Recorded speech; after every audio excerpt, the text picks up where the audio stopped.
tant qu'à Saint-Martin, comme conseiller en production animale, le congrès international sur les viandes, qui touchait les sciences et les technologies de la viande, se faisait dans notre cours, c'est-à-dire à Montréal. L'an prochain, c'est en Turquie. Ça va à peine de profiter, c'est dans le coin. C'est une première, en tout cas pour moi, en termes de sujets qui touchent à la fois les sciences et les technologies de la viande. Ce que je fais juste une infobulle de 10 minutes. Vous allez comprendre pourquoi. Il va falloir revenir parce qu'il y a tellement de matériel pour toutes sortes de monde qui travaillent au ministère ou ailleurs.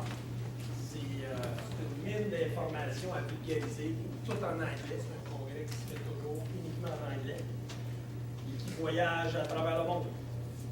Donc, c'était du 13 au 17 août. Il y avait 3 passes du MAPAC qui était un commanditaire, donc 2 personnes à Québec, puis une qui touchait toutes les régions. Donc, on est quand même 4 personnes qui ont pu s'alterner pour entrer dans les différentes journées d'une manière légale. Non, c'est vrai, c'était légal. C'était pas comme à l'ordre des agronomes au niveau du Congrès mondial où une femme pouvait se faire remplacer par une autre femme, mais non pas un homme par une femme et vice-versa. C'est ça. Ouais, c'est ça. Mais c'était pas clandestin comme la recherche sur les OGM qui vient de paraître.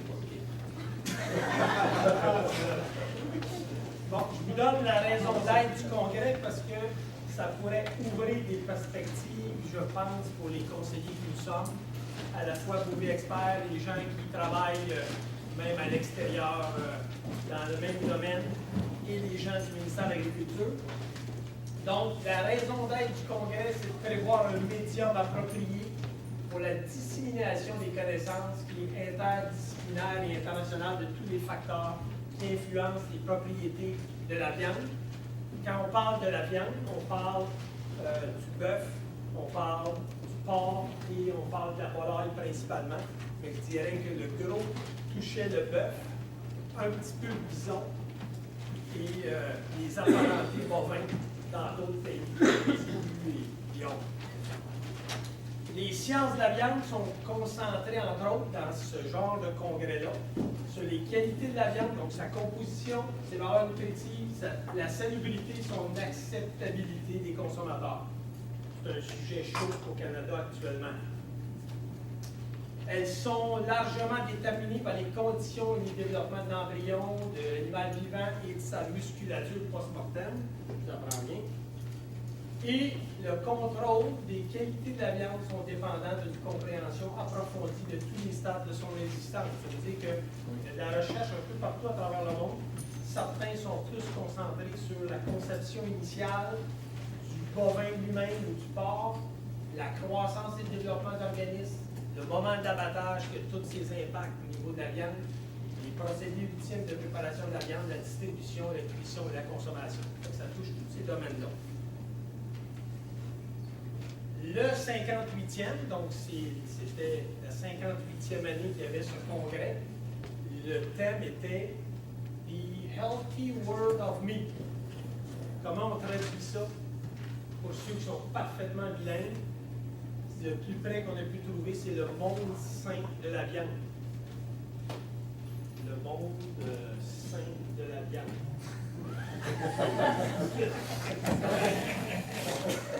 Il y a un ministre qui va peut-être perdre son poste au Canada pour la viande. Les derniers développements qu'eux touchent, c'est les technologies pour augmenter le rendement carcasse et les produits à valeur ajoutée. Ça touche les productions de niches de marché de viande fraîche. Ça va toucher la tendance de consommateurs et les évolutions sensorielles.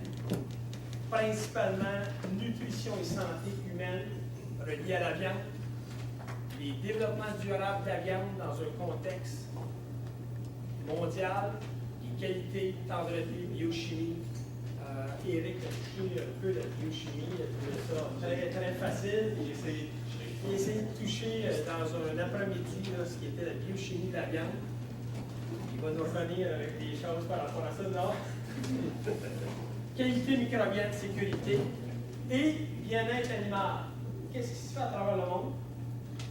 Les différents comités de la table des conseillers en production animale du MAPAC, il y a différents points d'entrée qui pourraient être intéressants et de faire une suite par rapport à ce congrès. Donc, on n'a pas le nombre exact des personnes qui étaient là. Gilles, es-tu là, Gilles? On avait évalué ça autour de 600 personnes, peut-être 800. Finalement, il y a eu un décompte. La confirmation, c'était 450 inscriptions. Donc, 450, je suis pas mal juste dans mon compte. Oui. 298 articles scientifiques. Vous imaginez le travail que ça touche. Il y a eu 52 conférences sur 4 jours. Et les conférenciers provenaient là, des pays que vous connaissez, qui sont impliqués dans le monde de la viande, que ce soit l'Angleterre, l'Allemagne, l'Australie, le Brésil, Canada, Chine, Danemark, Espagne, États-Unis, France, Hollande, Irlande, Italie, Norvège, Nouvelle-Zélande, l'Uruguay, et tous les autres pays qui avaient des recherches qui étaient sous forme de posters qui, à chaque jour, changeaient. On essayait d'en récupérer à chaque jour et d'avoir ce matériel-là, mais il y avait quand même 52 conférences en anglais. Il y a eu 6 participants du MAPAC qui se sont partagés le mandat d'être présents. Il y en avait 2 qui étaient de Québec, là, la DGTAM, qui est un nom qui est revenu à la mode. C'était l'ancien Transact, donc Direction générale, transformation alimentaire et des marchés. Et la DACAS, c'est quelqu'un qui sait c'est quoi la DACAS? Direction de l'analyse, C'est la direction de l'amélioration de la compétitivité et des analyses stratégiques. Plus le nom est long, plus le nom est important. Et après ça, il y avait moi qui était du MAPAC Saint-Martin, Éric Lepage de Caplan, Adrien Martin de Trois-Rivières, Gilles Lavoie, et on est de la DGDRDD. Est-ce que vous pouvez dire ça?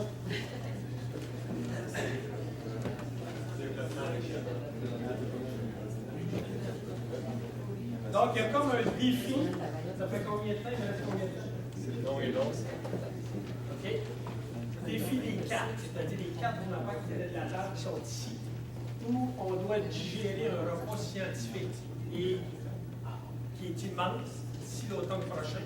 C'est sûr que sur les 298, on va se limiter peut-être à 25-30, qui est vraiment pertinent pour l'influence qui touche la viande avec l'élevage bovin. Donc, sur notre rôle d'influence en tant que conseiller. Il y a 2 faits saillants pour vous mettre en appétit ou susciter une forme d'interrogation.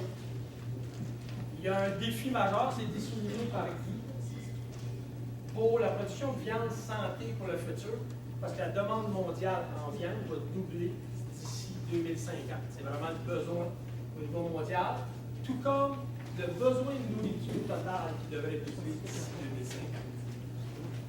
Le rôle des viandes rouges pour rencontrer cette demande, c'est qu'il y a des besoins santé qu'elles permettent de combler, contrairement à beaucoup de pensées populaires. Par leur composition en protéines et en micronutriments, il y a une sous-appréciation des viandes, surtout dites rouges. Même des faussetés par son association avec des maladies comme le cancer. Oh. Ça vous surprend? Non. La fille est médecin et elle dit non, diminuer la consommation de viande rouge. Oh, j'ai parlé.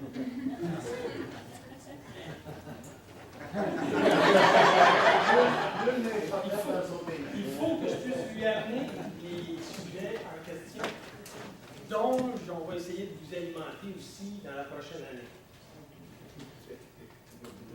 En passant, je sors du congrès. Il y a quand même une recherche qui vient de sortir sur les OGM, dont le maïs et le soja est consommé en grande quantité par les bovins, mais surtout par les humains, et qui crée une controverse. On parle beaucoup de viande rouge, cancer, Il y a d'autres liens qui peuvent se faire de plus en plus, vous allez le voir dans le futur. Donc, une sous-appréciation. Et il y a une recherche, en réalité, il y a plusieurs recherches qui pointent vers des personnes âgées pour le besoin en protéines animales. Personnes âgées, on parle de 60 ans et plus.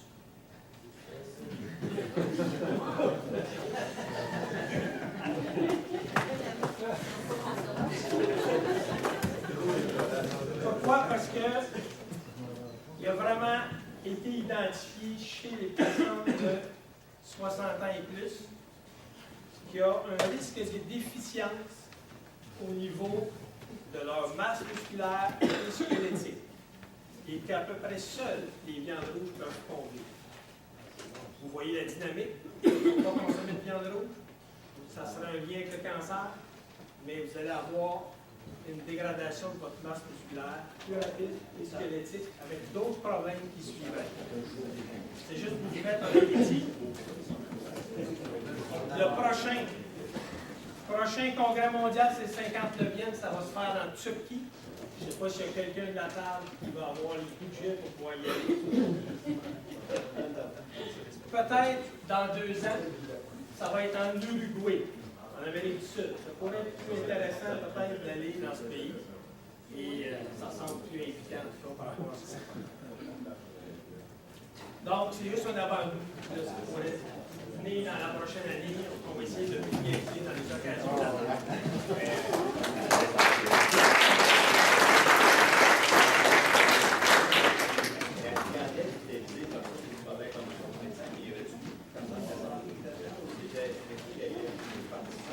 Les gens des différents pays qui étaient présents.